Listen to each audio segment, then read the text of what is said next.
My name is Garry Oker. I'm a councilor, former chief, councilor now. I'm going on my third term. I want to talk to you about 12,000 years of continued use of our history of this cave. It's our new brand. What do you guys think about that? So we got thank you. Just got it done here a couple of weeks ago. The layers of the land. You'll see the bird, the swan, and then the change in seasons over the years, integrated into that symbol. A few years ago, we got it as a National Historic Site after years and years of trying to make ourselves present. In 1974, first documentation by archaeologists came to this site, and then 2012, we purchased the cave. So the settlers that owned it always wanted to give it back, which was really interesting. They said, this does not belong to us. We just don't feel right. So they finally gave us the first right to purchase. So our nation, Doig First Nation, Prophet River, and West Mobley First Nations got together, put some money in, and purchased it. And then 2019, designated as a National Historic Site. So this is really, really fresh, and it's brand new, and it's exciting for us because finally we are now going to take this cave and put it into recognition it needs. It really does need that recognition of the people because the landscape, it's in our oral history, languages, and living tradition. So I'm going to explain it to you in Beaver. So basically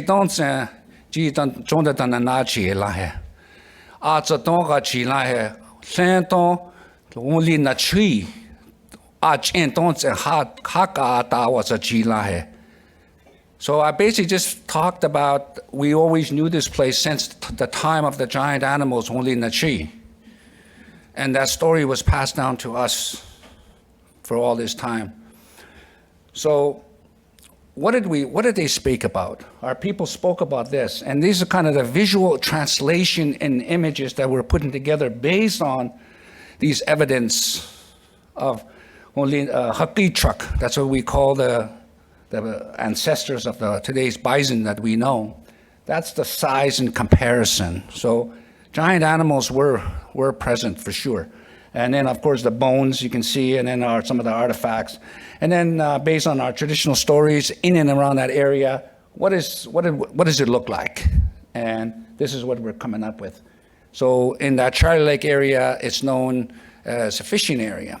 That's where everybody goes there on a yearly basis, go fishing. There was tons of fish. Even when I was a kid, my job was to go way up in the area and chase the fish down. So. And all the grandparents, everybody had gunny sacks and whatever the willow baskets that they made, and they just stand there and just, in a few minutes, have all this fish that they put to the shore. And our job is to go and beat it to death with a big club. That was our job. That was fun. So our ancestors spoke about only in the tree giant animals and tase when they had tase, it means bow and arrow. Tase was the first, tse kwa means rock house, tse kwa means house, tse means rock. It's the first site in Canada that has well-preserved remains of extinct bison that could be precisely dated. So one of the great things about this is like the way it is, it hasn't been disturbed all these years. And it's just incredible when you go down to the layers of it. So the male bison bone on the left is significantly smaller than the 12,000-year-old one. And the fluid find, and actually what's really interesting, next slide, this is my favorite. Today we still practice it, and it was the first 10,000-year-old bead discovered. And our ancestors and our family continue beading today. And the design, the context that they use, including the moose hide, a smoked moose hide for moccasins, continues to this day. It's a dying art for sure, because all the older ladies are that are doing it, or the people involved in it, are now passing away. There's a few people now picking it up, so which is really, really exciting, because we definitely want to transmit this information to the people. So to date, it is the oldest evidence of human adornment and found in our area. Beadwork of our people continue, like I mentioned. Today, creations are just unbelievable what they have done, continue doing. So part of the cultural heritage is the expression of ideas and what makes us who we are. And we're planning on cultural programming, including beadwork, which we do. Last year we had some really good presentations and cultural events where people came. And one of the main things that I really enjoy is integration of our elders. So last year we hosted an event and then putting out context. Like at the far end, you'll see the documentation of moose hide making. They still do it. It's a big process, but I think a tan hide now is $3,000, the whole moose. And it's very, very in high demand. Everywhere people are asking for moose hide to make moccasins and traditional wear. So the one that's doing the hide there is actually my sister. She's one of the master moose hide maker. And then Laurel Miku, board of director. Even the board of directors are involved in the action of implementation and taking back our cultural heritage. And I think that's a key point that I'm making here, is that we got to take action. We talk about the United Nations Declaration, but if you don't take the action, it's just words. It don't mean nothing. It's not important if we don't use it. Only make something. If you want something, you make it. That's what I was taught as our traditional teachings, that we need to make sure that if we want something, you got your hands, just make it, create something. So part of the creation story is about that. So today, we're documenting, bringing elders. This was actually sponsored by BC Hydro. As those of you that may understand Indigenous heritage destruction to major dam development, well, we have three of them on our river. Sakina Tree, we call it, the big river. And now the third dam is right at our doorstep. But we managed to turn them around and say you can't just destroy. You got to leave something. What are you going to leave? We want a cultural center, so they're going to fund a cultural center. So that's just nice. Tens of thousands of artifacts found. Where are you going to put it? I say, you got to put it somewhere, and we will tell the story. So the elder, that was Mabe Sasson, one of my favorite elder. She's talking about those times she remembers. So it's very critical to engage elders, talk to them, document them, and then transliterate what they're saying. And this is the scope of it, really. It's about making a sacred place come alive. Now, a lot of these non-native people and our settlers, they don't have a sacred site. But now it's becoming their sacred site. So, which is really, really exciting, because when we talk about some of the impacts, like the art of graffitis that goes on in the cave, a lot of them are saying, how come they do that? Why do they do that? I mean, these are little kids, grade 5-year-olds, now questioning, why would people do that if this was a sacred place? So we got to train the thinking and change it and put it into a context where we're going to do a presentation at the cave, and of course we get, busloads of kids who want to come and check it out, especially a cave. But we have a really good idea how to engage more and more of that, because of high-tech and virtual reality and all this other stuff we want to do in the future. So Northeast BC is undergoing like heavy, for the last 50 years, natural resource development, oil and gas, forestry, ranching, farming, everything. Everything you can think about in terms of destruction and creating land. In between those spaces, we still manage to find Kema Kema means a pure place in nature, where undisturbed by man and where we find our medicines, how important that is to maintain that connection. So knowing that, it is owned by us, we can actually take quicker actions and get public involved. So now we got public hearings. I mean, we even had people where, oh, wow, 3 more minutes, I better go faster. So anyways, we had people that are really concerned that we bought the land because their property value is going to go down. It's like, oh my gosh, how is that possible when we're going to spend millions of dollars, fixing it up? So we deal with that. We're connecting the past, the future, so that's what I was talking about. That was my job here. Little kids running around, making all kinds of noise, diving in the water so the fish would go over to the people catching it. So that's that area. And then archaeological study, of course.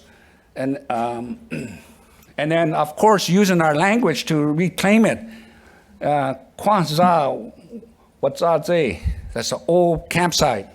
And then putting some descriptive into the language of it so that people can share it and learn it and all that stuff. So that's what we do. That's what I do, documenting as much as we can, getting people involved. Here, we got a local tribe of people, young people, university, beautifying the place, making it accessible for a wheelchair and elderly people to walk through and in and out the house or down to the caves. And of course, building our infrastructure of cultural context.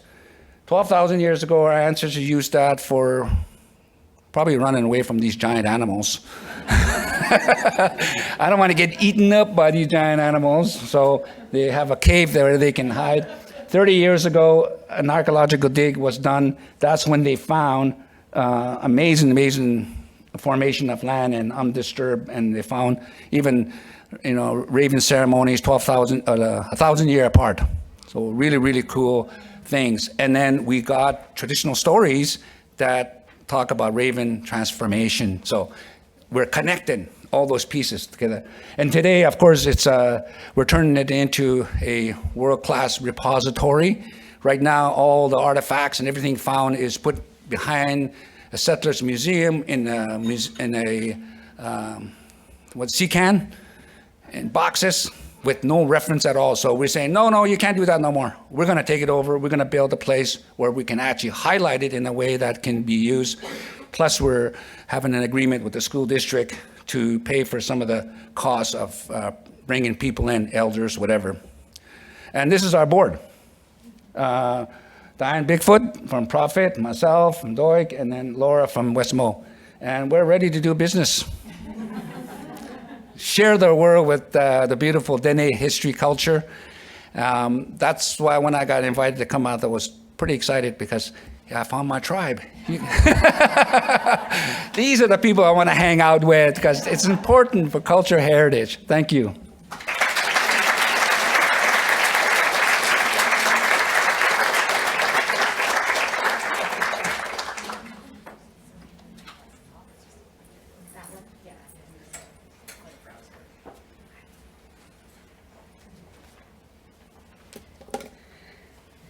So,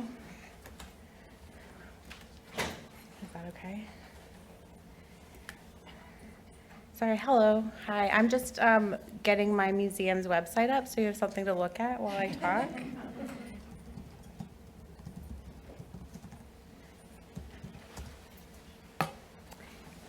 Can you see it? No.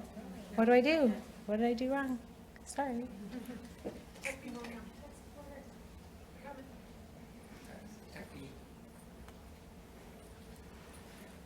Hi.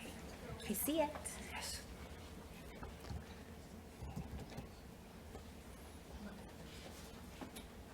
That's it.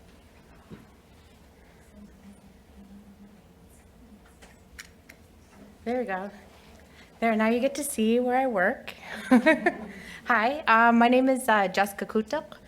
I'm on the board of the Indigenous Heritage Circle. Yay, yes, Vice President, sorry. Hi.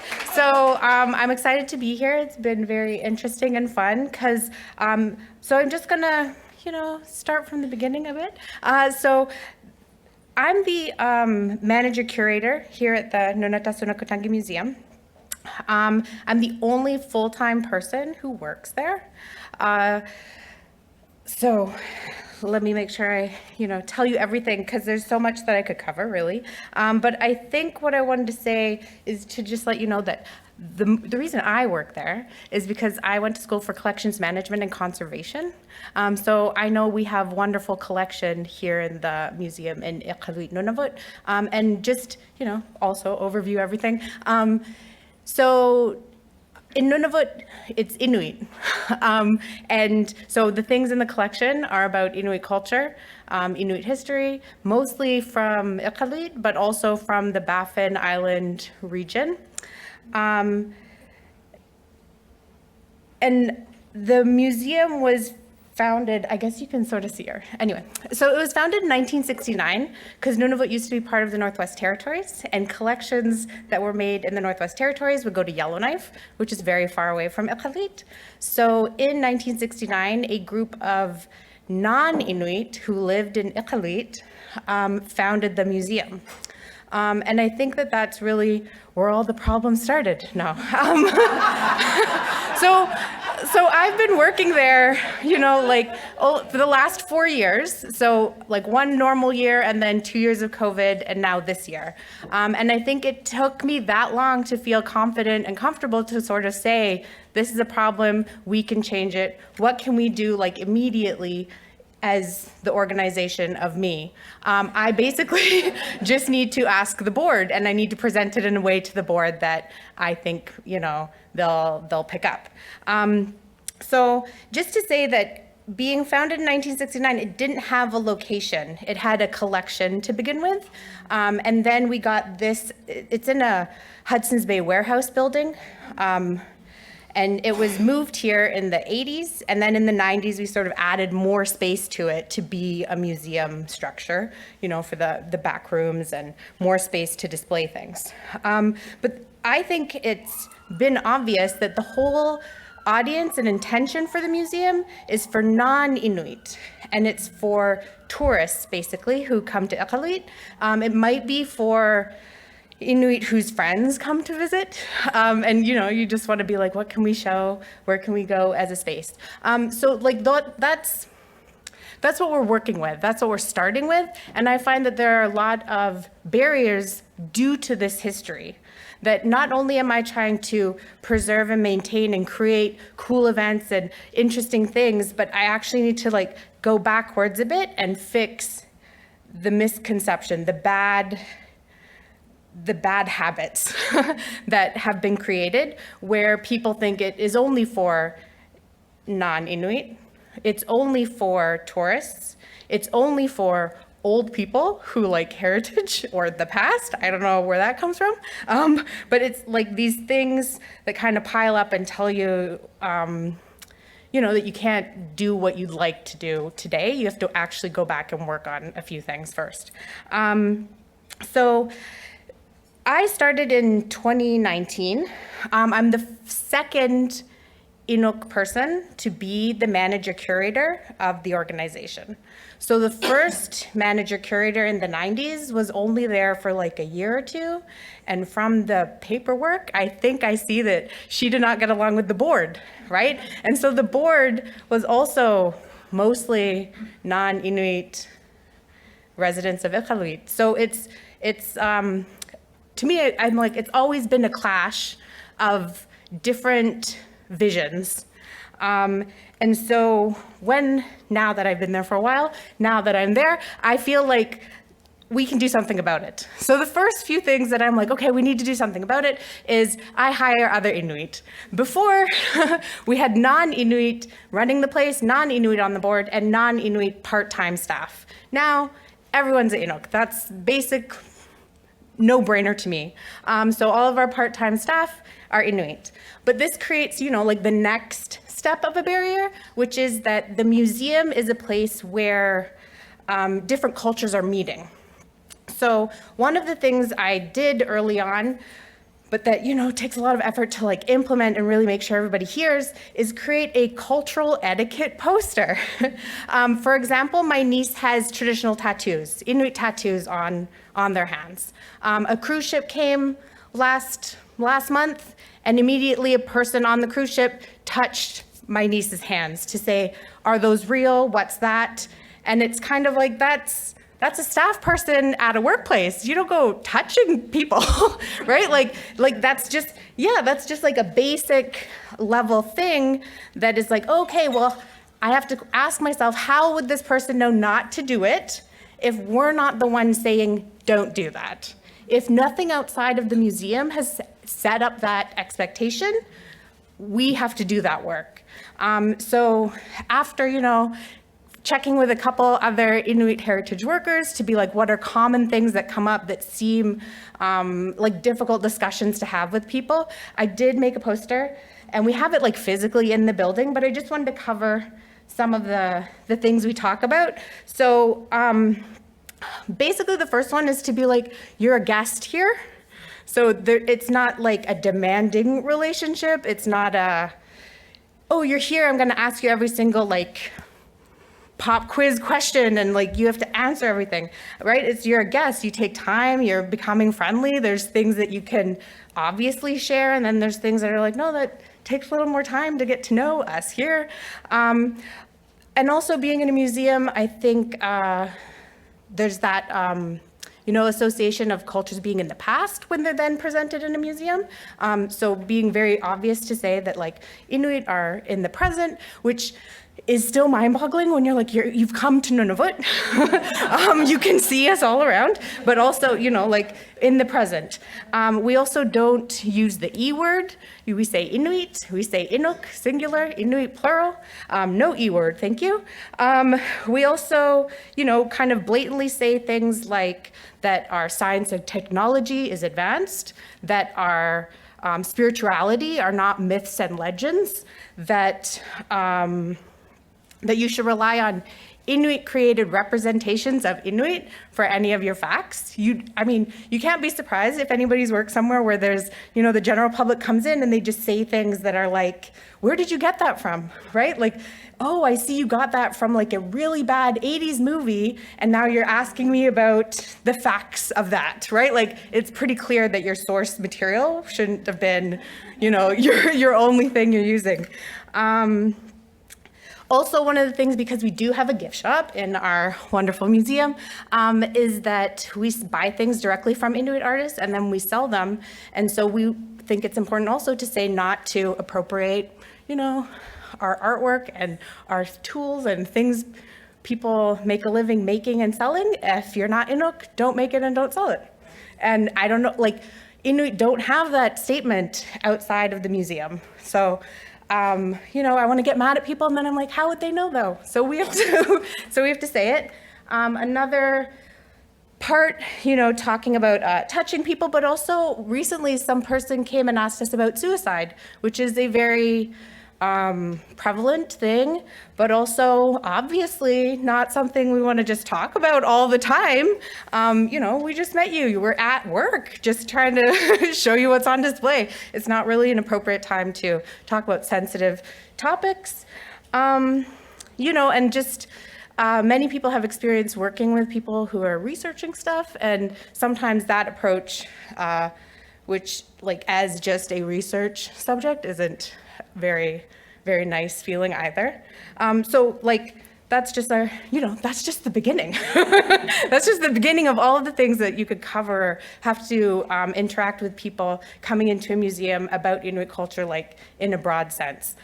So that's kind of like a public facing thing that we've done to work on that. Of course, it's gonna take time to like make sure it's talked about a lot more and goes through everything. Internally for the board, I wanted to start having more actions about our processes that relate to decolonizing things. And I think that that's a word that like helps people understand like what I mean. But I can also see that there's, lots of ways to talk about the actions basically. So the approach I took is that there are things we should say to hopefully invite like-minded people to come visit us.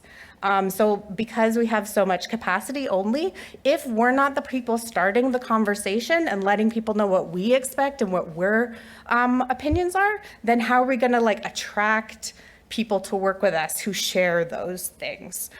So kind of just making statements. I was like, we can talk, we can put it on our website, we can put it in the building. These are like our assets where we can like put our hopes out there.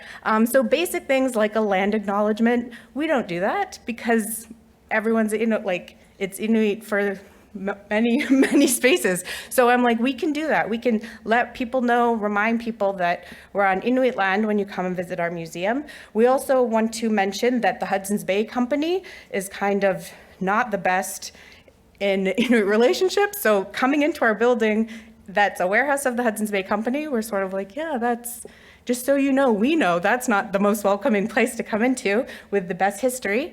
I also think that another part is to talk about museums in general. Since we're the only museum in the territory, many Inuit don't have experience working with a museum that's actually like directly for them. You might go to Ottawa and see a museum exhibit that's about the Arctic and mention Inuit. I feel like that's the most common experience. Or you maybe have met like things being collected, appreciate an artist, think of like a parka that's in, you know, the British Museum. Like those are kind of maybe the biggest ways people, Inuit, know about museums. So I think introducing, informing people of what the history is of Indigenous voices in Canadian museums, which is very long. Like as we talked about, it's not just come up right now that it's like a good idea to talk about it and a good perspective to include. But I think talking about that history, that things, reports exist, discussions have been made, where those rooms might be, like just to let people know that there's more, you know, more reading basically they could do if they wanted to. So, you know, like in the big picture. And then also specifically, we're going to make a statement about how this museum separates Inuit from their material culture, even though we're in Nunavut, even though we're in a town that's mostly Inuit, even though I work there, right? Like a museum separates you because you're not really using it the way you would. It's not exactly the same thing. So, I mean, those are basically what we're starting to do, which I think is like a good place to be, because I'm hoping that once we have it more awareness about the things we're trying to do in regards to including Inuit specifically in the running of a museum and the representation of all the activities we then go forward doing. I just want to mention that for me, the examples and inspiration I took, because I looked around, right, for like a cultural etiquette poster. I was like, what do national Inuit organizations recommend to people? And I'm like, oh, they don't have that, right? Like it's only a thing that you kind of build up through each time you meet in a person to sort of explain what's good and what's not good and what it means and how it will go. But I do want to say that I was able to find some things that I'm like, yeah, we can apply it to us. And we're very lucky because we're dealing with one culture and we're in the territory of that culture. Like I'm reading about other museums, I'm like, wow, that's another hurdle if you had a distance. That's another hurdle if you had so many different, you know, like people you're trying to connect with. But for Inuit, there's a documentary called What Belongs to Inuit that was made in 2009 about Inuit, a group of Inuit visiting some museum collections. So I take that to like heart, to be like, Inuit have been thinking and know what they'd like it to be, but maybe not have applied every single step that is actually required in all this way. The other thing I took to was Brandy McDonald from the Museum of Us. And they used the colonial pathways policy, and I sort of took that as a model, and it was there where I was like, I'm happy to deal with Inuit. One kind of connection needs to be made, and so I'm very hopeful we can do like a very excellent, awesome, fun, cool job with that. I think that was it.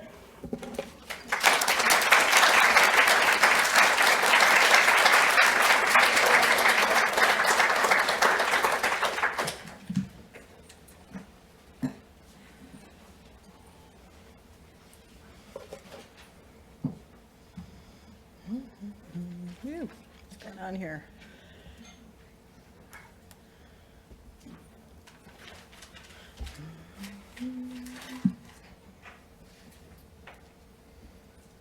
So Sego, Sewaguigo, Heather Niungats, Kanigahaga, Niwago, and Joden. Hi, everyone. I hope you're not tired of me at this point. I've been up here an awful lot.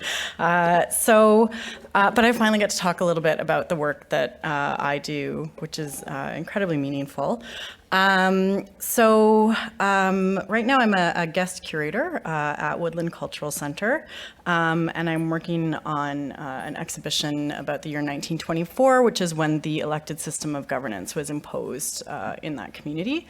My home community is actually Akwesasne, which is about an hour south of Ottawa. It is intersected by the borders for Ontario, Quebec, and New York State. So that's fun. I'm really fortunate and really appreciative of Six Nations of the Grand River, where Woodland is located. Haudenosaunee territory is quite large. We have 20 different reserve communities today of folks that are part of the original Confederacy system. You might also know us as the Six Nations or Iroquois. And my own research looks at how a sort of a specific principle, Gideonge Galago, which is edge of the woods, how that concept, this space, both an important physical and philosophical space where people of different nationalities and belief systems can engage in dialogue about relationship and respect. So I wanted to share a little bit with you about Woodland Cultural Center, a little bit about how that connects to UNDRIP, and I've actually mashed together two completely different presentations, and I'm hoping for the best. So we'll see how it goes. I worked in theater for a while, so it's all good. Okay, so yeah, this is a little bit about me and my history and who I am. So I grew up off reserve. I didn't reconnect to my family until I was 23. Part of the reason for that is that is the Mohawk Institute. It's a residential school building, and it's also the location of Woodland Cultural Center. That in later years was the residence part, and there's another building where the classrooms and the gymnasium were, and that's where the actual cultural center is. Yeah, and so anyway, so that's part of the reason some of my family members went there. Some of them were taken to convents. Some of them were in foster care. So there's 14 siblings in my dad's family, and we see the repercussions of this daily in our lives. So I have a lot of cousins. That's a thing. And then that's my daughter. Her name is Maxine. She just turned 6 this year. Maxine's dad was raised by folks who also went to residential school. He's from Piapot. He's the first generation in his family, and I guess I'm the first generation in my family, not to have attended residential schools. So yeah, it's been a ride. I work in museums because I have this ridiculous belief that by having control over the representation of our heritage and our knowledge and our culture, that we can really heal a lot of the experiences of trauma that have occurred within our communities. And I cry a lot. I have lost my voice at work, not at Woodland, Woodland's great, in other positions. So while I believe in these spaces, I also know that our field, both the museum field and the heritage field, still continue to cause damage actively to Indigenous communities and Indigenous people working in them, and I don't want to discredit that. It's really important to acknowledge that is a truth. This year is the 50th anniversary of Woodland Cultural Center, and also in this same year, 2 very significant reports have been released.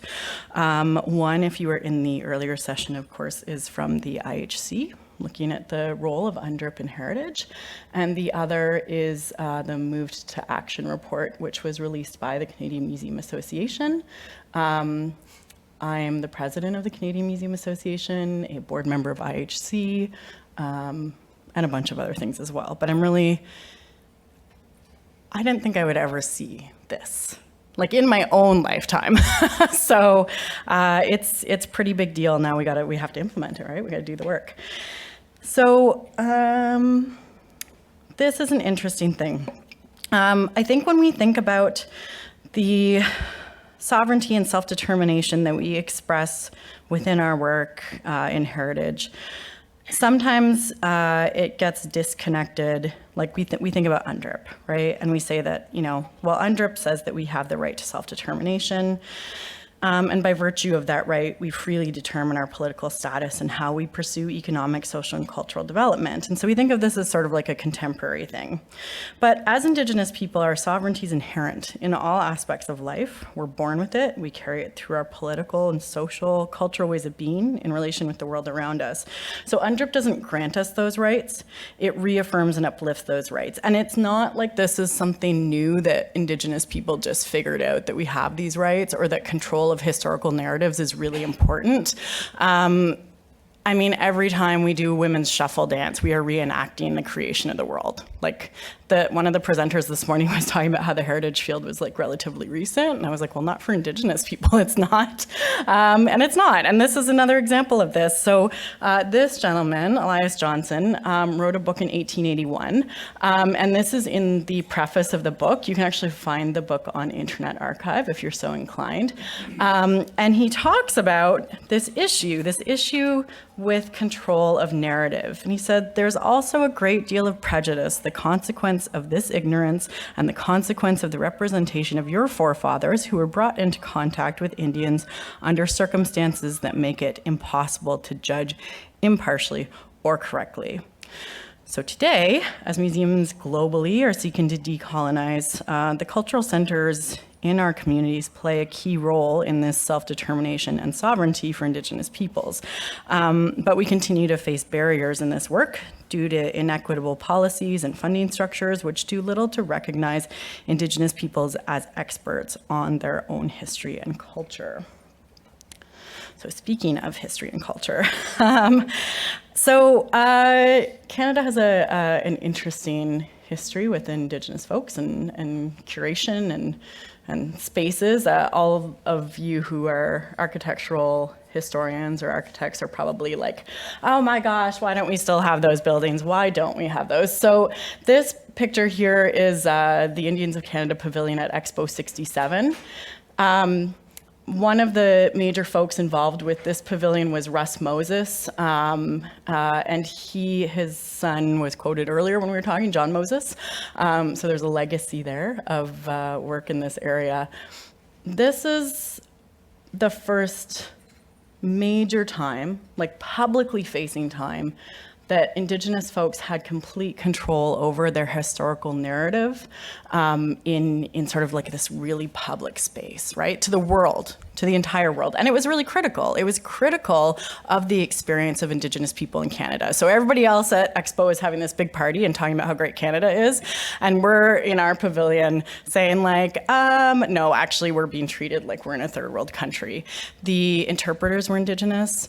The people who organized this were Indigenous. They went into community and did consultation. They had pre-existing relationships, and they met with people who they had relationships with to talk to them about what should actually go into this space. The art around the outside of the building was done by Indigenous artists. And I think my favorite story about this building is that there was corn planted outside of it. And actually, Russ was told that he couldn't plant corn. And so he planted the corn, and then he harvested it at the end of Expo and presented it to the fonctionnaire, the civil servant, who told him that he could not do that. So there you go, sovereignty in action right there. And it wasn't just these spaces, right?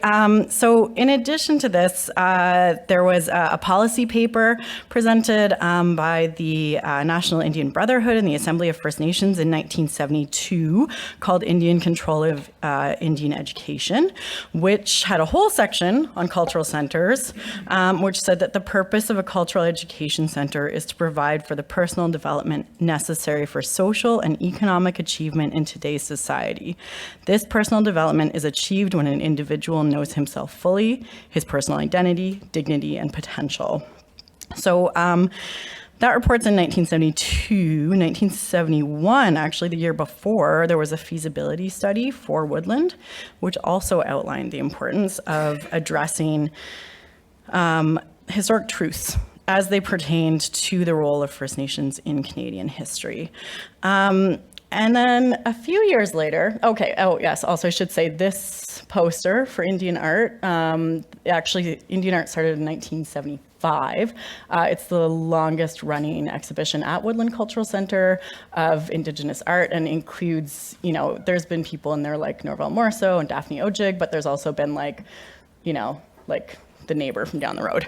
I have 5 minutes. Oh my gosh, I talk too much. That exhibit over there, Fluffs and Feathers, was partially a reaction to the 1988 Spirit Sings exhibition at the Glenbow. Museum people reference this all the time in our studies of like, don't do this. And then the ROM followed it up with Heart of Darkness. I don't know, guys, you're just not listening. So anyway, this exhibit is incredibly important. Pretty basic premises looked at the presentation of Indigenous people by predominantly non-Indigenous people, but it also, these sort of two things led to the establishment of the Task Force on Museums and First Peoples. Their first meeting was held at Woodland in 1990. Tom Hill, Woodland's then director, and Trudy Nix, the curator of ethnology from the ROM, were appointed as co-chairs. And for 30 years, that was the only national level report that existed about Indigenous peoples and museums and culture and heritage. So woo, 30 years later, here we are. So there's a whole lot of other like background and political context, et cetera, that I'm not gonna have time to get into. We're just gonna get rid of that. I think what's really important and that we see from the IHC report, and also we see this in the CMA report, is that the importance of culturally safe and fulfilling workplaces for Indigenous practitioners is the only way that we can go about being successful in this. And this is the same whether the space is Indigenous run or non-Indigenous run. So taking the model that was set by places like Woodland Cultural Centre and applying it to all of our spaces. We need space for incorporating into the job relevant ways that Indigenous people express their knowledge and skills. And we need space to make our baskets. We need space to express our intangible knowledge into tangible form. We need our languages that encompass how we view the world and our values and our philosophies. All of it is all connected. And I hear a lot of people talk about, interdisciplinary work, and I think I've said this to a couple of you, so please excuse me for being a broken record. But we've always done interdisciplinary work. So I'm really glad that everybody else is super excited about this new concept.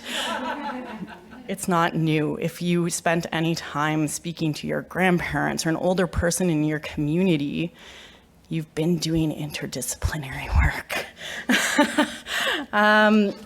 So spaces like Woodland have played incredibly important roles when it comes to the return of material culture into our communities as well. So not only have we told everybody else how they should do their work, we've been enacting the work ourselves. This picture here, some of you might know Rick in the middle there, Tim, I always forget his name, that's so awful. I want to tell you about the belt they're holding. That belt left the community about 100 years ago. Pauline Johnson used to carry it around when she did recitations of poetry. She pawned it to finance a trip to England as a single Indigenous woman performing overseas and was not able to purchase it back. So it stayed in the NMAI collection in New York for many, many years. And then was repatriated across the international border, where we have no laws. The US does have NAGPRO, we do not. But eventually, in time, all of these things return to our community, and they play incredibly important roles, both politically and socially, for us. So, where am I at? Oh, there we go, there's some more Maxine. So this is my daughter. As I said before, this is what this is about. So heritage is only meaningful when it's enacted. And when it's something that's valued by all people and all age groups. This isn't just something for, like for us. This is like for everyone. This is what we leave to our children, right? This is the way we leave the world when we leave it. And so what Maxine is holding up there is a braid of corn. And you can see she's very excited about it. I have this quote that I really, really love from Joanne Bedard, who was the director of the Woodland Cultural Center. And she talks about some of the inequities here. And she says about, where money is being spent, basically. The injustice is made concrete not just in the lack of self-determination, but also in the lack of self-definition. First Nations cultures and their languages are items either at the discretion of bureaucrats, nor a frivolous frill of unrealistic natives. Rather, our languages express the souls of our nations. Education is the hope of our future. In the roots of our history lie the shape of today and tomorrow. Our traditions, sacred, social, and political, mark the distinctiveness of our culture. We need to tell our own story. Only we can articulate the self-awareness of our cultural identity. So this is like 20 years ago. So all of the things we're talking about now have taken a long time to come to fruition, but I really hope that we can implement this before Maxine gets to the point that she can work in this field, so that this field is not only enjoyable for her, but most importantly, not damaging. So thank you.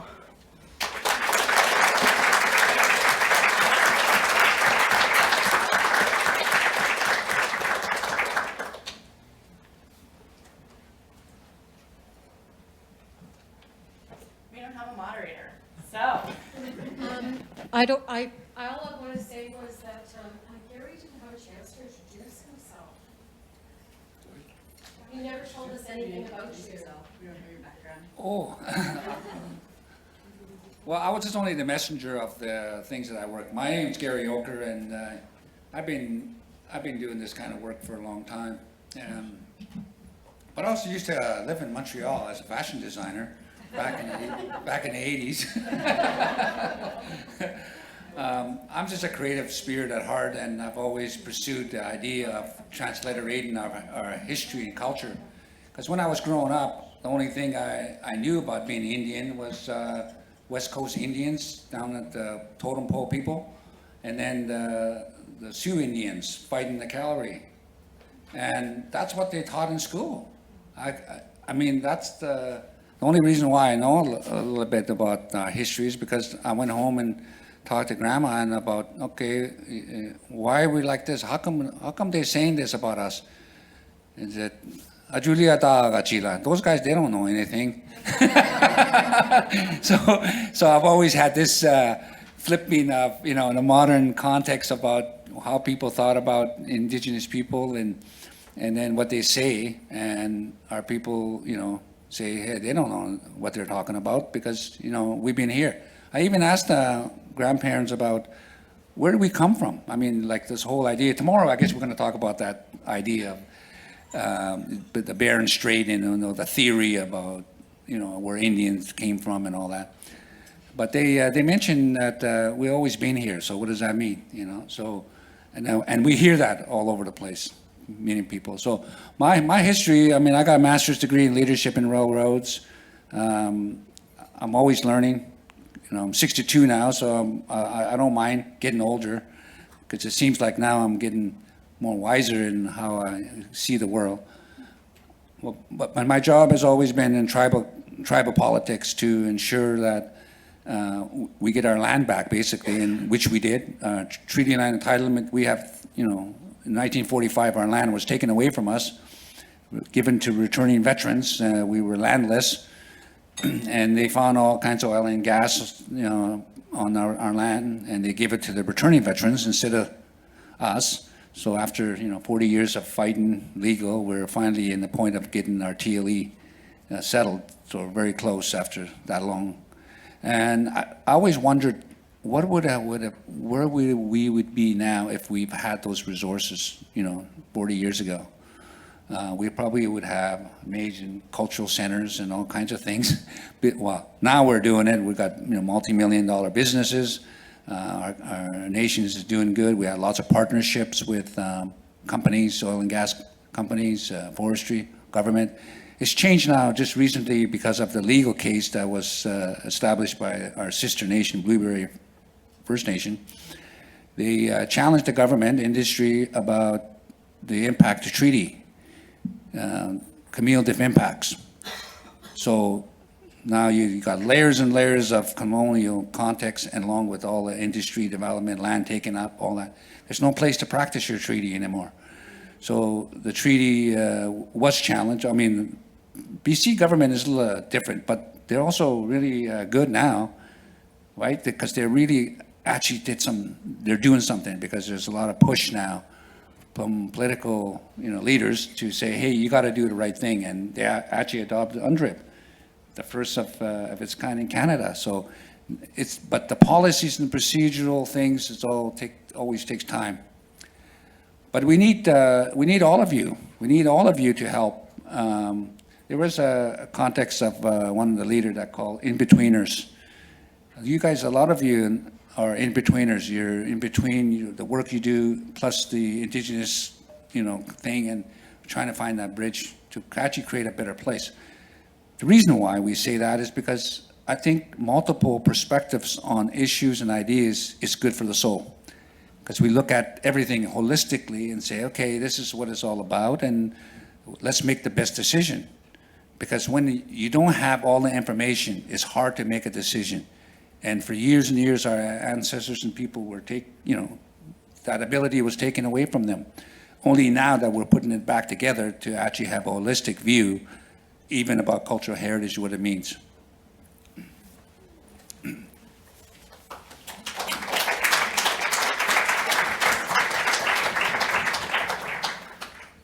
Oh yeah, so if you want to know who I am, just look me up, Garry Oker. I got lots of few projects that I've done in my past.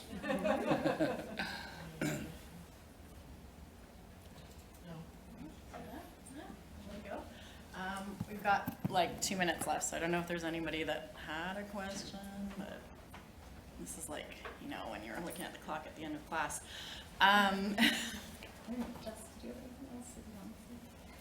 Okay, well, you know where to find us. We're still here for another day.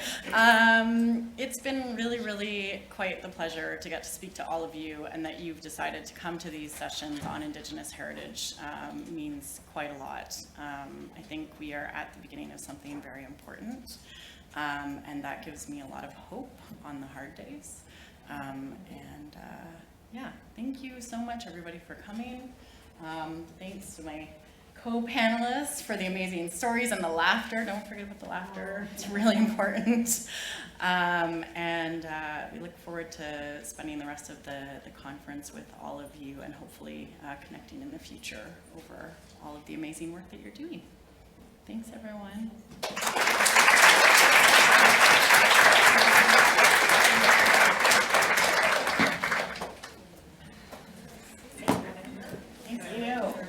Things at the end of every paragraph. Somebody has to do this. Thank you.